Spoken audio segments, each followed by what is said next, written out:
ఎన్నికల ప్రవర్తన నియమావళిని ఉల్లంఘిస్తే ఎటువంటి వారినైనా కూడా ఉపేక్షించేదే లేదని డీఎస్పీ శ్రీనివాసులు హెచ్చరించారు.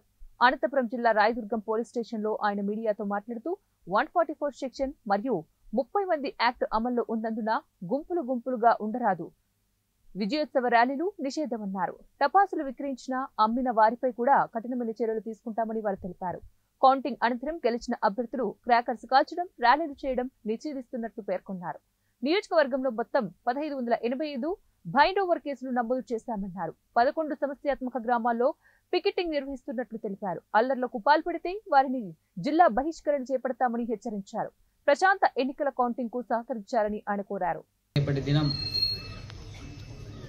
కౌంటింగ్ సందర్భంగా అనంతపురం జిల్లా ఎస్పీ శ్రీ గౌతమి శాలిని గారి యొక్క ఆదేశాల మేరకు ఈరోజు రాయదుర్గం అసెంబ్లీ కాన్స్టిట్యుయెన్సీ హెడ్ క్వార్టర్లో ఈ యొక్క విలేకరుల సమావేశం నిర్వహించడం జరుగుతూ ఉంది.